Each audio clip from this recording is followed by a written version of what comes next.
మన లాస్ట్ క్లాస్లో మనం ప్రైవేట్ కంపెనీ అంటే ఏంటి, పబ్లిక్ కంపెనీ అంటే ఏంటి, 1% కంపెనీ ఏంటి, స్మాల్ కంపెనీ ఏంటి, అలాగే హోల్డింగ్ సబ్సిడరీ, అసోసియేట్ కంపెనీస్ ఇవి మనం కవర్ చేసాం. సో మనం ఈ వీడియోలో మనం కవర్ చేయబోయేది లిమిటెడ్ కంపెనీ, అన్లిమిటెడ్ కంపెనీ. మళ్ళీ మనం లిమిటెడ్ కంపెనీని limited by guarantee, company limited by shares అని చెప్పి రెగ్యులర్ క్లాసిఫై చేయొచ్చు. సో ఈ వీడియోలో మనం ఇవి కంప్లీట్ చేద్దాం. సో లిమిటెడ్ కంపెనీ మళ్ళీ రెండు రకాలుగా క్లాసిఫై చేయొచ్చు: limited by guarantee, limited by shares, అలాగే అన్లిమిటెడ్ కంపెనీ. రైట్. సో మనం ఈ వీడియోలో ఇది కవర్ చేద్దాం. లిమిటెడ్ కంపెనీ అంటే మనం already features of the company చెప్పుకునేటప్పుడే చెప్పుకున్నాం కదా. పార్ట్నర్షిప్ కి, సోల్ ప్రొప్రైటర్ కి, కంపెనీకి డిఫరెన్స్ మనం చెప్పుకున్నాం. అలాగే పేరు చివర లిమిటెడ్ అని ఎందుకు పెడతారో కూడా నేను మీకు చెప్పాను. It is a caution to the general public. మీరు జనరల్ గా పార్ట్నర్షిప్ లో వీటిలో చూసినట్టు పార్ట్నర్స్ యొక్క వెల్దీనెస్ చూసి మీరు పార్ట్నర్షిప్ ఫర్మ్ కి లోన్లు లేదా క్రెడిట్ మీద సరుకు ఇచ్చేవాళ్ళు. రైట్. ఎందుకంటే జాయింట్ అండ్ సెవరల్ లయబిలిటీ. కానీ కంపెనీలో అలా కాదురా నాయన, కంపెనీలో ఉన్న మెంబర్స్ యొక్క లయబిలిటీ లిమిటెడ్. వాళ్ళు కంపెనీలో ఎంతైతే ఇన్వెస్ట్ చేశారో అంతవరకు మాత్రమే వాళ్ళ లయబిలిటీ ఉంటుంది, జాగ్రత్త అని చెప్పి జనరల్ పబ్లిక్ కి కాషన్ కోసంగా పేరు చివర లిమిటెడ్ అని చెప్పి యాడ్ చేసుకోమని చెప్పారు. సో లిమిటెడ్ లయబిలిటీ అంటే మనకు అక్కడే అర్థమైపోయింది. మనం ఫీచర్స్ చెప్పినప్పుడు ఆ లిమిటెడ్ అనేది కూడా ఏంటో చెప్పుకున్నాం. సో కంపెనీ లయబిలిటీ లిమిటెడ్ అంటే నథింగ్ బట్ కంపెనీలో ఎవరైతే మెంబర్స్ ఉన్నారో వాళ్ళ యొక్క లయబిలిటీ లిమిటెడ్ అయి ఉంటే కనుక అది కంపెనీ లయబిలిటీ లిమిటెడ్ అని చెప్తాం. అయితే దీన్ని మళ్ళీ ఫర్దర్గా రెండు రకాలుగా క్లాసిఫై చేయొచ్చు: company limited by guarantee, company limited by shares. ఫర్దర్గా ఎక్స్ప్లెయిన్ చేసుకునే ముందు ఇక్కడ మీకు ఒక్కసారి చూడనా. Company limited by shares section 2 clause 22లో చెప్తున్నారు. ఇక్కడ ఎవరైతే మెంబర్స్ ఉన్నారో వాళ్ళ యొక్క లయబిలిటీ ఎంతవరకు ఉంటుందంట, అన్కాల్డ్ క్యాపిటల్. అంటే మనం అకౌంట్స్ లో చూసాం, షేర్ క్యాపిటల్ ఇష్యూ చేసాం, application money, allotment money, call 1, call 2, final call, ఈ విధంగా చూసాం. సో అలాగా అన్కాల్డ్ మనీ ఏదైతే ఉందో అది మాత్రమే వాళ్ళ liability. So during the life of the company ఎప్పుడు ఆ అన్కాల్డ్ క్యాపిటల్ని పిలిస్తే అప్పుడు మెంబర్ దాన్ని పే చేయాలి.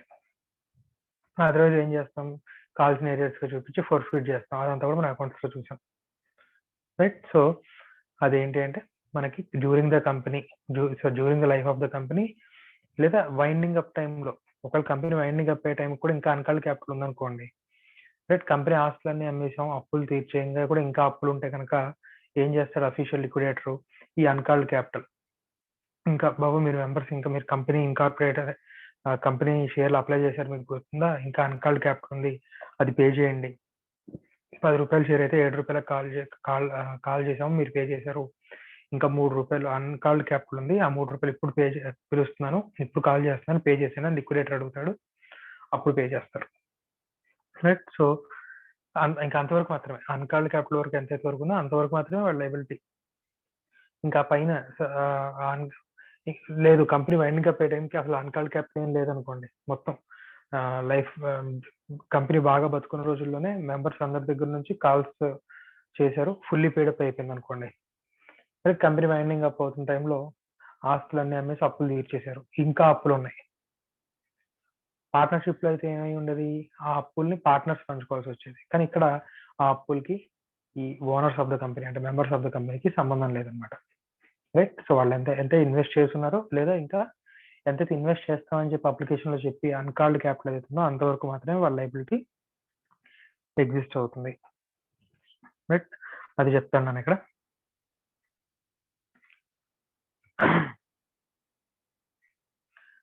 అలాగే ఫర్దర్ గా కంపెనీ లిమిటెడ్ బై షేర్స్ ని మనం రెండు రకాలుగా క్లాసిఫై చేయొచ్చు: కంపెనీ లిమిటెడ్ బై షేర్స్, అలాగే company limited by guarantee. Right. Company limited by shares ఇప్పుడే మనం చెప్పుకున్నాం, మనకి ఏదైతే పెయిడప్ షేర్ క్యాపిటల్ ఏదైతే ఉందో ఆ పెయిడప్ షేర్ క్యాపిటల్ ఫుల్ గా పే చేసేసి ఉంటే ఇంకా మెంబర్ యొక్క లయబిలిటీ ఇంకా అసలు ఏమీ లేనట్టే. ఇంకా అన్కాల్డ్ క్యాపిటల్ ఏదైనా ఉంటే కనుక వాడి లయబిలిటీ ఉంటుంది. రైట్. సో అది limited by shares. Next limited by guarantee. దీన్నే pure guarantee company or guarantee company అంటారు. సో గ్యారంటీ అంటే మీకు తెలుసునా? గ్యారంటీ అంటే ఏంటి? సే ఏ అనే పర్సన్ ఉన్నాడు, వీడు మనీ లెండర్.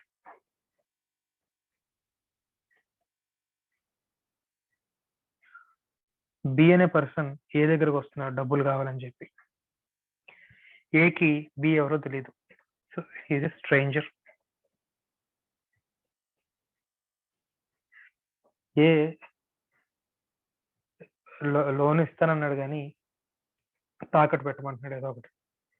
సో బి నా దగ్గర వీడు అంటున్నాడు నా దగ్గర ఏమి తాకట్టు పెట్టడానికి ఏమీ లేదు అంటున్నాడు. సో ఏ అంటున్నాడు, మరి నువ్వెవరో నాకు తెలియదు కదా, నువ్వు కొత్తవాడు, ఒకవేళ నువ్వు ఈ ఊర్లోనే ఉంటూ నాకు తెలిసిన వాడు అయ్యి ఉండి ఒక 4-5 సంవత్సరాలు బట్టి పరిచయం ఉంటే తాకట్టు లేకుండా లోన్ ఇచ్చేవాడిని, ఇప్పుడు నువ్వెవరో నాకు తెలియదు, సో నువ్వు తాకట్టు లేకుండా లోన్ ఇవ్వలేను అంటే రైట్.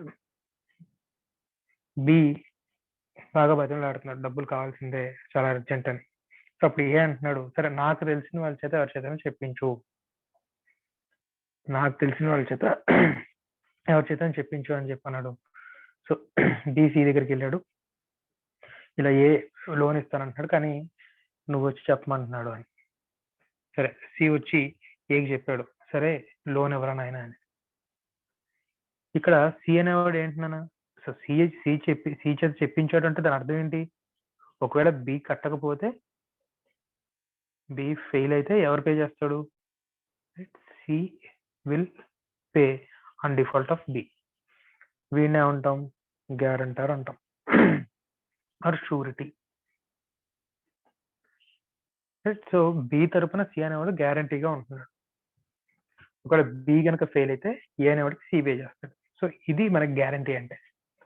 సో సిమిలర్లీ కంపెనీలో కూడా గ్యారంటీ కంపెనీ అంటే ఏంటి అంటే, కంపెనీ లిమిటెడ్ బై షేర్స్ లో మనం ఏం చేస్తున్నాం,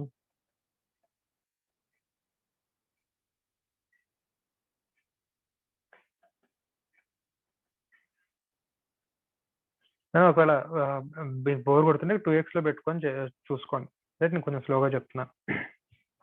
so company limited by shares లో మనం ఏం చేస్తున్నాం, కంపెనీ ఇన్కార్పొరేటెడ్ పుట్టింది ఇప్పుడే,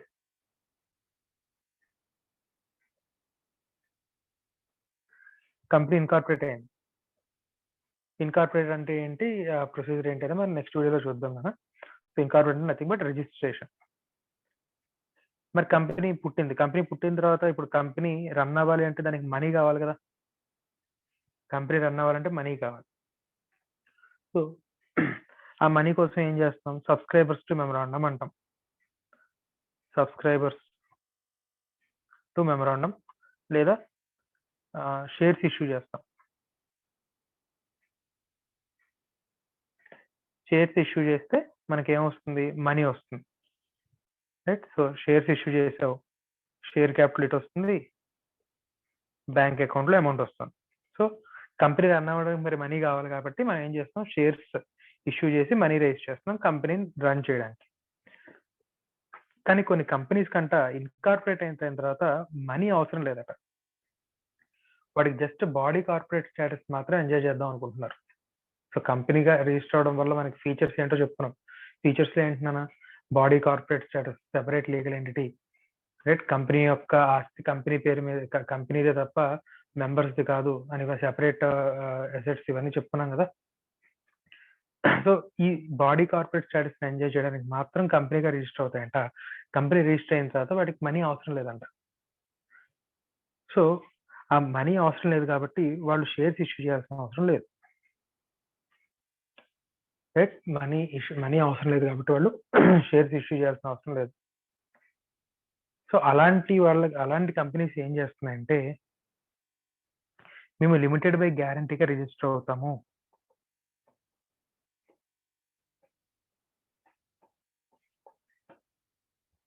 లిమిటెడ్ బై గ్యారంటీగా రిజిస్టర్ అవుతాం, మమ్మల్ని అలౌ చేయండి. సరేనా బాబు, మరి కంపెనీ ఇన్కార్పొరేట్ చేస్తా ఉంటున్నారు, మీరు డబ్బులు లేకుండా ఎలాగా, అసలు మీరు కంపెనీ ఇన్కార్పొరేషన్ లో రిజిస్టర్ అవడంలో మీ ఉద్దేశం ఏంటి అంటే వాళ్ళు చెప్తున్నారంట, సార్ మేము ఒక క్లబ్, మేము ఒక క్లబ్ రన్ చేస్తున్నాము, రైట్. సో క్లబ్ తరపున మేము ఎప్పటి నుంచో కూడా ఒక క్లబ్గా ఫామ్ అయ్యాము. మెంబర్స్ అందరం వేసుకొని డబ్బులు వేసుకొని క్లబ్కి ఒక చిన్న స్థలం కొన్నాము. దాంట్లో చిన్న క్లబ్ హౌస్ లాంటిది కన్స్ట్రక్ట్ చేసుకున్నాము. రైట్, మన అకౌంట్స్లో చూసాం. వీటికి మనకి నాన్ ప్రాఫిట్ ఎంటిటీస్ వీటిలో ఏం చేస్తారు నాన్న, మనకి యాన్యువల్ ఫీజు, అలాగే లైసెన్స్ ఫీజ్ అని, జాయినింగ్ ఫీజ్ అని, మనకి క్యాపిటల్ ఫీజ్ అని, ఇలా డిఫరెంట్ వీటి రూపాల్లో వీటికి ఇన్కమ్ ఉంటుంది. కానీ ఇప్పటిదాకా జస్ట్ ఒక అసోసియేషన్ ఆఫ్ మెంబర్స్గా ఉన్నవాళ్ళు దీన్ని కంపెనీగా రిజిస్టర్ చేస్తే మెంబర్స్ మారుతూ ఉన్నా సరే కంపెనీ అలా ఎప్పటికీ నిలబడిపోతుంది కదా. ప్లస్ ఆ ల్యాండ్ కూడా కంపెనీ పేరు మీద మెయింటైన్ చేయొచ్చు, ఆ క్లబ్ హౌస్ కూడా కంపెనీ పేరు మీద మెయింటైన్ చేయొచ్చు, బాడీ కార్పొరేట్గా ఇన్కార్పొరేట్ అవుదాం అని అనుకున్నారు. సో మరి కంపెనీగా ఇన్కార్పొరేట్ అయితే మరి షేర్స్ ఉండాలి కదా, మరి ఇప్పుడు దానికి ఎవరు పెట్టుబడి పెడతారు అంటే ఒక చార్ట్ కూడా అని చెప్తున్నాడు ఆ క్లబ్లో ఆల్రెడీ మెంబర్. షేర్స్ అవసరం లేనటువంటి ఒక కంపెనీ ఉందండి, లిమిటెడ్ బై గ్యారంటీ. సో మరి లిమిటెడ్ బై గ్యారంటీలో ఏంటి అంటే ఇక్కడ ఇప్పుడు ఎవరైతే మనం మెంబర్స్ ఉన్నామో మనందరం గ్యారంటీ ఇస్తాం, అంటే షూరిటీ అవుతాం. ఒకవేళ కంపెనీ వైండింగ్ అప్ అయిపోతుంటే, కంపెనీని వైండింగ్ అప్ చేస్తున్నప్పుడు ఆల్రెడీ మరి కంపెనీ పేరు మీద ఆస్తులు ఉన్నాయి కదా, మనం చెప్పిన ల్యాండ్ కానీ బిల్డింగ్ కానీ ఇలాంటివన్నీ ఉన్నాయి కదా, ఆస్తులు ఉన్నాయి, కంపెనీకి అప్పులు కూడా ఉంటాయి. సో ఒకవేళ కంపెనీ వైండింగ్ అప్ అయిపోతున్న టైంలో ఈ ఆస్తులన్నీ అమ్మేయంగా, ఆ ఆస్తులను అమ్మేసి అప్పులు తీర్చేయంగా కూడా ఇంకా అప్పులు ఉన్నాయనుకోండి, ఆ అప్పుల వరకు కూడా అప్పుడు లిక్విడేటర్ కాల్ చేస్తాడు మనల్ని. మనందరం గ్యారంటీ ఇద్దాం, రైట్. మనం ఇప్పుడు మెంబర్స్ ఎవరైతే ఉన్నామో మనం గ్యారంటీ ఇస్తూ సంతకం పెడదాం. కంపెనీ వైండింగ్ అప్ టైంలో ఒకవేళ excess of liabilities over assets కనుక ఉన్నట్లయితే అప్పుడు మేము ఇప్పుడు ఎంతైతే గ్యారంటీ ఇస్తామో అంత పే చేస్తాము. లెట్స్ సే ఒక మెంబర్ 50,000 రూపాయలకి గ్యారంటీ ఇచ్చాడు, ఇంకో మెంబర్ 1,00,000 రూపాయలకి గ్యారంటీ ఇచ్చాడు, ఇంకో మెంబర్ 5 లక్షలకు గ్యారంటీ ఇచ్చాడు. సో ఆ విధంగా గ్యారంటీ ఇచ్చి కంపెనీలో మెంబర్ అవుతారు, రైట్. రైట్,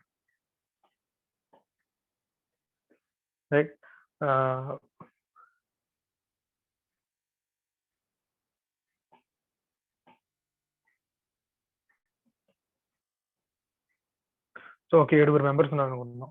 వీడు 1,00,000 రూపాయలకి గ్యారంటీ ఇచ్చాడు, రైట్. వీడు ఒక 3 lakhsకి, వీడు ఒక 1 lakh, రైట్. వీడు ఒక 2 lakhs, రైట్. మళ్ళీ వీళ్ళందరూ కూడా ఈచ్ 1 lakh గ్యారంటీ ఇచ్చారు అనుకుందాం. సో కంపెనీ వైండింగ్ అప్ టైంలో ఒకవేళ కంపెనీ ఆస్తులు కనుక అప్పులు తీర్చడానికి సరిపోకపోతే అప్పుడు వీళ్ళు ఎంతైతే గ్యారంటీస్ ఇచ్చారో, రైట్, వాళ్ళు లిక్విడేటర్కి పే చేస్తారు నన్ను. చూడండి, వీడు ఒకవేళ 3 lakhs ఎక్కువ ఇచ్చాడు గ్యారంటీ, కంపెనీ అప్పులు ఒక 5 లక్షలు ఉన్నాయి అనుకుందాం. ఫస్ట్ వీడు ఒక 3 lakhs అయితే పే చేస్తాడు, ఆ తర్వాత వీడు ఒక 2 lakhs పే చేస్తాడు, ఎందుకంటే వీళ్ళిద్దరే కనబడ్డారు ఫస్ట్. సో 2,4 అడిగారు డబ్బులు, 2,4 డబ్బులు పే చేస్తారు, 3 + 2 5 lakhs. వీళ్ళు రిమైనింగ్ మెంబర్స్ నుంచి ఆ రేషియో, మిగిలిన రేషియో ఏదైతే ఉందో వాళ్ళు రికవర్ చేసుకుంటారు అంటున్నాను. మరి వీళ్ళందరూ కూడా గ్యారంటీ ఇచ్చున్నారు కదా, ఒకరి మీద బడ్డన్ పడిపోతే ఎలాగా. సో ఫస్ట్ ఎవరైతే దొరికారో వాళ్ళ దగ్గర నుంచి డబ్బులు తీసేసుకుంటారు, వాళ్ళు ఎంతవరకు గ్యారంటీ ఇచ్చారో ఆ డబ్బులు తీసేసుకుంటారు.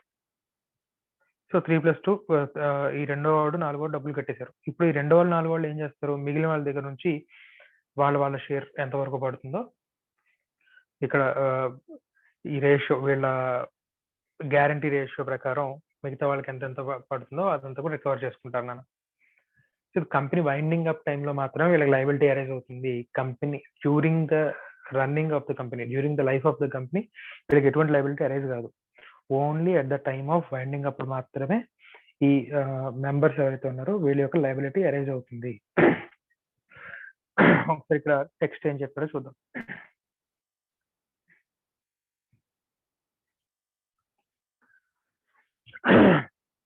So the company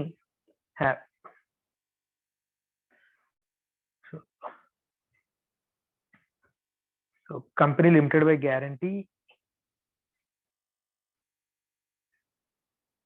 So the company having the liability of its members limited by the memorandum to such amount as the members may respectively undertake by the memorandum to contribute to the assets of the company in the event of its being wound up. అంటే దీని అర్థం ఏంటన్నా, winding up టైంలో, company మూసేస్తున్న టైంలో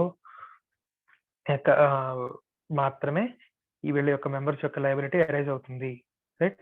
so thus the liability of the members of a guarantee company is limited up to a stipulated sum mentioned in the memorandum. Members cannot be called upon to contribute beyond the stipulated amount. మెమరాండంలో ఎంతైతే వాళ్ళు guarantee ఇచ్చున్నారో అంతవరకు మాత్రమే call up చేయాలి తప్ప అంతకంటే ఎక్కువ amount call up చేయడానికి ఎక్కువ కాల్ చేయడానికి లేదు, రైట్? సో ఇది ఎంత చెప్పుకున్నాం నాన్న. మరి వీటికి మనీ ఎక్కడి నుంచి వస్తుంది ఈ మనకి లిమిటెడ్ బై గ్యారంటీకి అని చెప్పుకున్నాం. ఎండోమెంట్ ఫీజెస్, చార్జెస్, డొనేషన్స్, ఇదంతా చెప్పుకున్నాం కదా. ఇది ఒక చిన్న ఇంపార్టెంట్ కేస్ నాన్న. ఆ కేసు అర్థం అవ్వాలంటే ఒక చిన్న కామన్ సెన్స్.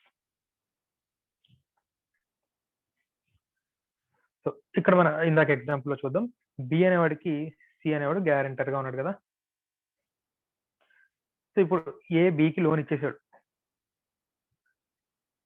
సో ఇప్పుడు లోన్ ఇచ్చేసిన తర్వాత సి ఏ దగ్గరకు వచ్చాడంట.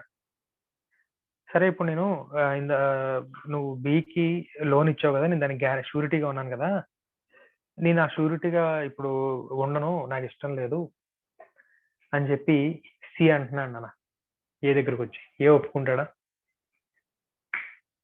అది నువ్వు లోన్ ఇవ్వక ముందు, నా చేతిలోంచి బి చేతిలోకి డబ్బులు మారక ముందు నాకు షూరిటీగా ఉండడం ఇష్టం లేదు అంటే నేను లోన్ ఇచ్చేవాడిని కాదు, రైట్? నీకు లయబిలిటీ అరైజ్ అయ్యేది కాదు. నువ్వు ఇప్పుడు నేను లోన్ ఇచ్చేసి వాడికి నాకు కనబడకుండా పోయాడు ఇప్పుడు, రైట్? నేను వాడికి డబ్బులు ఇచ్చేసాను, డబ్బులు ఇచ్చిన తర్వాత ఇప్పుడు నేను నాకు షూరిటీకి ఉండడం ఇష్టం లేదు అది ఇది అంటే కుదరదు, రైట్? అయితే వాడి చేత డబ్బులు వెనక్కి పే చేయించు, రైట్? లేదా నువ్వే డబ్బులు పే చేసి వెళ్ళిపో సో అంటాడు తప్ప, రైట్? సిని లయబిలిటీ నుంచి డిశ్చార్జ్ చేయడే లేదు. సరే ఇప్పుడు సి ఈ విధంగా పప్పు ఉడకలేదు కదా అని చెప్పి సి ఏం చేశారంటే డి అనే పర్సన్ తీసుకొచ్చి, ఇదిగో నా బదులు డి అనేవాడు షూరిటీగా ఉంటాడు, నాకు సంబంధం లేదు ఇంక ఈ లోన్కి, ఇక ఒకవేళ బి డబ్బులు కట్టడం మానేసినా సరే నన్ను మాత్రం కాంటాక్ట్ చేయకు, నా బదులు డి షూరిటీగా ఉంటాడు అని చెప్పి సి ఏ దగ్గరికి వెళ్ళి చెప్తున్నాడు అన్న. ఏ ఒప్పుకుంటాడా? ఏ ఒప్పుకోవాలి అంటే కనుక, రైట్, ఒక విషయం చూస్తాడు, డి వెల్దీ పర్సనా కాదా. ఒకవేళ బి కనుక పే చేయడం మానేస్తే డి పే చేయగలడా లేదా? డి ఒప్పుకుంటున్నాడు షూరిటీగా ఉండడానికి, రైట్? ఒప్పుకున్నంత మాత్రాన వాడికి పే చేసే కెపాసిటీ లేదనుకోండి, ఏమన్నా పిచ్చోడా? అప్పుడు ఏమంటాడు, డి అనేవాడు వెల్దీ పర్సన్ కాదు, రైట్? డి అనేవాడు పూర్ పర్సన్. ఒకవేళ బి కనుక ఫెయిల్ అయితే డి అసలు పే చేసే పరిస్థితిలో లేడు, నేను ఒప్పుకోను అంటాడు, రైట్? అలాగా షూరిటీ విషయంలో ఫస్ట్ షూరిటీ ఇచ్చేసిన తర్వాత మళ్ళీ నేను షూరిటీగా ఉండను మార్చేయండి అంటే it depends on money lender కదా. సో సిమిలర్లీ కంపెనీ ఇన్కార్పొరేట్ అయిపోయింది, రైట్? కంపెనీ ఇన్కార్పొరేట్ అయిపోయింది. కంపెనీ ఇన్కార్పొరేట్ అయిపోయిన తర్వాత వీడు ఒక 1 lakhకి 3 అనేవాడు 1 lakhకి షూరిటీగా ఇచ్చాడు కదా. మనం ఫీచర్స్ లో చెప్పుకున్నాం, కంపెనీ ఇంకా ఫీచర్స్ లో మెంబర్షిప్ ఈజ్ ఫ్రీలీ ట్రాన్స్ఫరబుల్ అని చెప్పుకున్నాం. ఒక ప్రైవేట్ కంపెనీలో తప్ప, ప్రైవేట్ కంపెనీలో పక్కన పెడితే పబ్లిక్ కంపెనీలో membership can be transferred easily అని చెప్పుకున్నాం కదా. సో సిమిలర్లీ ఇప్పుడు ఈ 3 అనేవాడు ఎవడైతే ఉన్నాడో వాడి షేర్, ఇక్కడ షేర్ అని అనకూడదు, వాడి మెంబర్షిప్ ని ట్రాన్స్ఫర్ చేసేద్దాం అనుకుంటున్నాడు సమ్ ఎం అనే పర్సన్ కి. ఇప్పుడు మిగిలిన వాళ్ళందరి కన్సర్న్ ఏంటి? ఒకవేళ కంపెనీ వైండింగ్ అప్ టైంలో ఒకవేళ మనం గనక కంపెనీకి పే చేయాల్సి వస్తే, లిక్విడేటర్కి పే చేయాల్సి వస్తే రైట్. సో ఇందాక మనం ఎగ్జాంపుల్ చెప్పుకున్నాం ఈ 3-4. సో 2-4 ఏం చేశారు నాన్న, ముందు పే చేస్తారు 3 + 2 lakhs పే చేసి మిగిలిన కాంట్రిబ్యూషన్ 1,3,5,6,7 దగ్గర నుంచి రికవర్ చేసుకున్నారు. అదే ఇప్పుడు ఎం గనక పూర్ అనుకోండి, వీడు అసలు పే చేసే పరిస్థితిలో లేడు అనుకోండి, వీడి బటన్ కూడా ఎవరి మీద పడుతుంది, మిగిలిన వాళ్ళ మీద పడుతుంది. ఈ స్టిపులేటెడ్ అమౌంట్ అయితే పెంచదు, కానీ కాంట్రిబ్యూషన్ మిస్ అవుతారు కదా. సో ఈ ఎం అనేవాడిని మెంబర్గా వీళ్ళందరూ ఒప్పుకోకపోవచ్చు. But company limited by shares లో అయితే ఎవరు ఒప్పుకున్నా లేకపోయినా సింపుల్ గా నీ షేర్స్ ని ఎవరికి కావలిస్తే అలా అమ్మేసుకోవచ్చు నాన్న, శుభ్రంగా నీ షేర్స్ ని అమ్మేసుకోవచ్చు. రైట్, అసలు ఎవరిని అడగాల్సిన పని లేదు, హ్యాపీగా అమ్మేసుకోవచ్చు షేర్స్. కానీ కంపెనీ లిమిటెడ్ బై గ్యారంటీలో మెంబర్షిప్ ట్రాన్స్ఫర్ అవ్వడం అంత ఈజీ కాదు. మిగిలిన వాళ్ళందరూ కూడా ఒప్పుకోవాలి, దానికి ఒక ప్రొసీజర్ ఉంటుంది. బోర్డ్ ఆఫ్ డైరెక్టర్స్ వీళ్ళందరూ ఒప్పుకొని, లేదా మిగిలిన మెంబర్స్ అందరూ కూడా ఒప్పుకుంటేనే మాత్రమే ప్రొసీజర్ ఉంటుంది. ఆర్టికల్స్ ఆఫ్ అసోసియేషన్ లో ప్రొసీజర్ ఉంటుంది. ఆ ప్రొసీజర్ ఫాలో అయితే మాత్రమే మెంబర్షిప్ ట్రాన్స్ఫర్ అవుతుంది తప్ప కంపెనీ లిమిటెడ్ బై షేర్స్ లో మెంబర్స్ కి ఏవైతే ప్రివిలేజెస్ ఉన్నాయో ఆ ప్రివిలేజెస్ కంపెనీ లిమిటెడ్ బై గ్యారంటీలో ఎంజాయ్ చేయడం అనేది కుదరదు అనేది మనకి ఈ కేస్ స్టడీ ఇక్కడ ఈ కేస్ స్టడీలో చెప్తాను కదా, చూడండి. సో నరేంద్ర కుమార్ అగర్వాల్ వర్సెస్ సరోజ్ మాలు. ఈ కేసులో ఏం చెప్తున్నారంటే, the supreme court has laid down that the right of guarantee company to refuse to accept the transfer by a member of his interest in the company is on a different footing than that of company limited by shares. The membership of guarantee company may carry privileges much different from those of ordinary shareholders. Right, ఏం చెప్తున్నానా, guarantee company ఏం చేయొచ్చంట, refuge చేయించట. దేని refuge చేయొచ్చు, member 1 నుంచి member 2కి membership transfer ని company refuge చేయొచ్చు అని చెప్తున్నాడు. కంపెనీ లిమిటెడ్ బై షేర్స్ లో అలా కుదరదు. రెఫ్యూజ్ చేయాలంటే చాలా స్ట్రాంగ్ గ్రౌండ్స్, కొన్ని గ్రౌండ్స్ చెప్తాను, అది మనం సిఏ ఇంటర్లో చెప్పుకుంటాం. సో ఆ గ్రౌండ్స్ ఉంటే తప్ప రెఫ్యూజ్ చేయలేరు. కానీ ఇక్కడ కంపెనీ లిమిటెడ్ బై గ్యారంటీలో అయితే కనుక షేర్ ట్రాన్స్ఫర్ ని కంపెనీకి రెఫ్యూజ్ చేసేటటువంటి రైట్ ఉంది అని చెప్తున్నాడు. రైట్, అలాగే the same time the membership of guarantee company may carry privileges much different from those of ordinary shareholders. Right, అలా మనకి కంపెనీ లిమిటెడ్ బై షేర్స్ లో ఉన్న ప్రివిలేజెస్ కి కంపెనీ లిమిటెడ్ బై గ్యారంటీలో ఉన్న ప్రివిలేజెస్ కి డిఫరెన్సెస్ ఉంటాయని చెప్తున్నాం కదా. ఇది జస్ట్ చిన్న ఇంపార్టెంట్ టాపిక్ అనమాట. ఎందుకు అంటే మనం ఫీచర్స్ ఆఫ్ ద కంపెనీలో చెప్పుకున్నాం, మెంబర్షిప్ అనేది ఫ్రీలీ ట్రాన్స్ఫరబుల్ అని చెప్పుకున్నాం. దానికి ఒక చిన్న ఎక్సెప్షన్ అనమాట, కంపెనీ లిమిటెడ్ బై గ్యారంటీలో మెంబర్షిప్ ట్రాన్స్ఫర్ అవడం కొంచెం కష్టం, ఇంపాసిబుల్, అలాగే ప్రొహిబిటెడ్ అని చెప్పను. There are some restrictions. Even private కంపెనీలో కూడా మెంబర్షిప్ ట్రాన్స్ఫర్ అనేది ప్రొహిబిటెడ్ కాదు నా, రెస్ట్రిక్షన్స్ ఉంటాయి. రైట్, సో అందుకే అంటాం membership can be easily transferable, more or less restricted అని చెప్పుకుంటాం అక్కడ. రైట్, సో ఇక్కడికి మనకి లిమిటెడ్ కంపెనీ అనే టాపిక్ అయిపోయింది. సో ఇక అన్లిమిటెడ్ కంపెనీ ఏంటి సార్, నెక్స్ట్ మనం అన్లిమిటెడ్ కంపెనీ చెప్పుకుంటాం మనం, సెక్షన్ 2 clause 92 అనమాట. అన్లిమిటెడ్ కంపెనీ అంటే ఏంటి, పార్ట్నర్షిప్ లో లాగే కంపెనీలో ఉన్నటువంటి మెంబర్స్ యొక్క లయబిలిటీ అనేది అన్లిమిటెడ్. రైట్, ఒకవేళ కంపెనీ వైండింగ్ అప్ అవుతుంది, కంపెనీ వైండింగ్ అప్ అవుతుంటే ఆస్తులన్నీ అమ్మేసి అప్పులు తీర్చేశారు, ఇంకా బోల్డని అప్పులు ఉన్నాయి. ఆ అప్పులు మొత్తాన్ని కూడా ఎవరైతే మెంబర్స్ ఉన్నారో, కంపెనీ వైండింగ్ అప్ అయిపోయిన తర్వాత మెంబర్స్ అన్నారు కదా, వాళ్ళని కాంట్రిబ్యూటర్స్ అంటారు అనమాట. కంపెనీ బతుకున్నంత కాలం మెంబర్స్, కంపెనీ వైండింగ్ అప్ అయిపోతున్నప్పుడు అఫీషియల్ లిక్విడేటర్ని అపాయింట్ చేసిన తర్వాత కాంట్రిబ్యూటర్స్ అంటారు అనమాట. మెంబర్స్ అందరూ కాంట్రిబ్యూటర్స్ అయిపోతారు అనమాట. సో వాళ్ళ ఆస్తులు అమ్మి మరీ తీసుకొచ్చి కంపెనీ అప్పులు తీర్చాల్సిందే. అది అన్లిమిటెడ్ కంపెనీ అనమాట. సో అంత కష్టపడి కంపెనీస్ యాక్ట్ వచ్చిందే ఈ బెనిఫిట్ వల్ల కదా సార్, లిమిటెడ్ లయబిలిటీ ఇస్తాం కదా. సో మళ్ళీ అంత కష్టపడి అన్లిమిటెడ్ కంపెనీగా రిజిస్టర్ చేయించుకునే వాళ్ళు ఉంటారా అంటే, బాడీ కార్పొరేట్ స్టేటస్ ఎంజాయ్ చేద్దాము అంటే కనుక అన్లిమిటెడ్ కంపెనీగా రిజిస్టర్ అవుతారు. ఇక్కడ మనకి అన్లిమిటెడ్ కంపెనీగా రిజిస్టర్ అవ్వాల్సిన అవసరం ఎందుకు వస్తుంది అనేది కనుక చూసినట్లయితే నాన్న, లిమిటెడ్ కంపెనీలో వచ్చేసరికి రెస్ట్రిక్షన్స్ ఎక్కువ ఉంటాయి, నువ్వు ఫాలో అవ్వాల్సిన రూల్స్ ఎక్కువ ఉంటాయి. ఎందువల్ల? పబ్లిక్ యొక్క మనీ ఇన్వాల్వ్ అయి ఉంది. మనం తర్వాత చూస్తాం. పబ్లిక్ కంపెనీ, ప్రైవేట్ కంపెనీలో పబ్లిక్ కంపెనీ ఫాలో అవ్వాల్సిన రూల్స్ ఎక్కువ ఉంటాయి. ప్రైవేట్ కంపెనీ ఫాలో అవ్వాల్సిన రూల్స్ తక్కువ ఉంటాయి. దట్ టు ప్రైవేట్ కంపెనీ కంటే కూడా మళ్ళీ 1% కంపెనీ ఫాలో అవ్వాల్సిన రూల్స్ ఇంకా తక్కువ ఉంటాయి. ఎందువల్ల? 1% కంపెనీలో ఎవడైతే ఒక్క పర్సన్ ఉన్నాడో వాడు డబ్బులు మాత్రమే పెట్టుకున్నాడు. ప్రైవేట్ కంపెనీలో మహా అయితే ఒక 200 మంది మాత్రమే డబ్బులు. పబ్లిక్ కంపెనీలో అన్లిమిటెడ్ మెంబర్షిప్, అంటే బోల్డంత మంది డబ్బులు ఇన్వాల్వ్ అయి ఉంది. సో ఎక్కువ మంది డబ్బులు ఇన్వాల్వ్ అయ్యే కొద్దీ ఎక్కువ రెస్ట్రిక్షన్స్ ఉంటాయి. So that to liability of the members limited.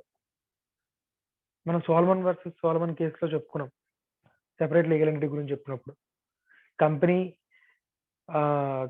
వేరు, కంపెనీ మెంబర్స్ వేరు. అంటే సోల్మన్ వేరు, సోల్మన్ కంపెనీ వేరు, రైట్? అలా చెప్పుకున్నాను చూసారా? అంటే ఇక్కడ మెంబర్స్ యొక్క లయబిలిటీ లిమిటెడ్, దట్టు చాలా మంది పబ్లిక్ యొక్క డబ్బులు ఇన్వాల్వ్ అయి ఉన్నప్పుడు రెస్ట్రిక్షన్స్ ఎక్కువ ఉంటాయి. ఆ రెస్ట్రిక్షన్స్ అన్నిటిని ఫుల్ఫిల్ చేయాలి అంటే కంప్లైంట్ కాస్ట్ ఎక్కువ. నువ్వు ఒక చార్ట్ అకౌంటెంట్ పెట్టుకోవాలి, రైట్? చార్ట్ అకౌంటెంట్ కి ఫీజు పే చేయాలి. అది కాకుండా మళ్ళీ మన కంపెనీస్ యాక్ట్ వెబ్సైట్ మనకి, సరే, ministry of corporate affairs, registrar of the company ఉంటాడు. ఆయనకి ప్రతి సంవత్సరం మనకి ఫైలింగ్స్ అని ఇవన్నీ గవర్నమెంట్ కే చాలా మనం పే చేయాల్సి ఉంటుంది. ఈ కంప్లైంట్స్ ఫీజు ఎక్కువ, ఈ కంప్లైంట్స్ ఎక్కువ అయిపోతాయి.